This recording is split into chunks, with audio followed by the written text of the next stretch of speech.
Okay, I'm here today with Terry McBride and Dominic LAU. Have just given us a fantastic presentation on stage about celebrities and brands, what brands can learn from celebrities, and a lot about authenticity and storytelling in brands. Now, Terry, you talked particularly about storytelling, how artists just tell authentic stories. They don't think about packaging the brand, but tell their own personal story. And you've worked with some pretty high-profile artists, right? That I have. Coldplay, Avril Lavigne, Dio, Sarah McLachlan, and now an artist from Asia called Wanting. Right. And are they naturals at telling their stories? How do you help them to bring out their stories? I don't have to help them. It's what they do, and I think what brands need to understand is artists are brands. And all the attributes of that artist are the actual brand values. So an artist's brand value could be everything from what they consume, to what they wear, to what they support, what they basically believe in, their whole style of life. That's their brand attributes. So I think people look at celebrities and artists as as something else. They're not. They are brands. So everything that they say, see, do is part of their brand. And so all they're doing is telling their brand story. It's no different. It really isn't. But they're saying it from a very personal, emotional point of view. And that's why we connect with it. So I think brands, if they were to take a form of storytelling and personalize it, make it real, not something thought up in a sort of boardroom, and then convey that story. Now you can convey that story through a lot of different perspectives, whether it's through humor, or whether it's through sorrow, or whether it's through hope.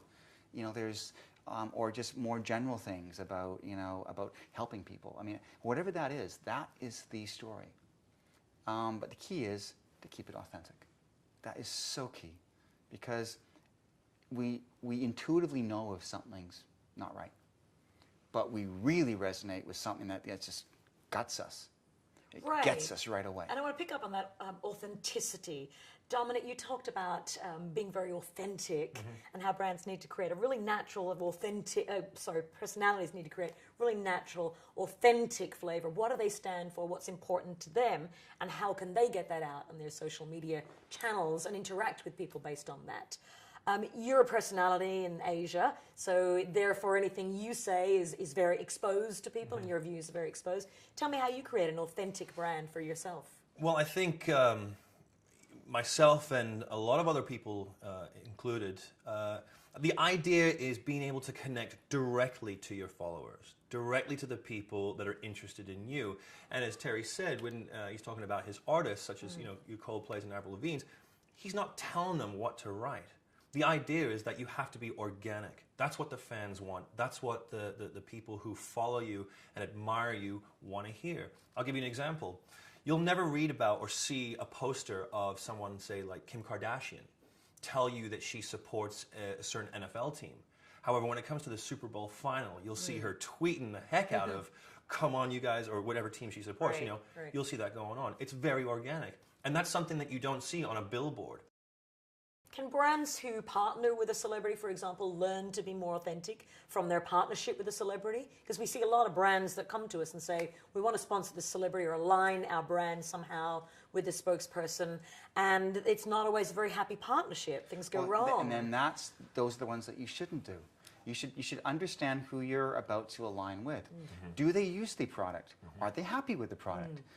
It could be that if they're not happy with the product, that might be an amazing alignment, because then they become part of changing the actual product, which now creates a story.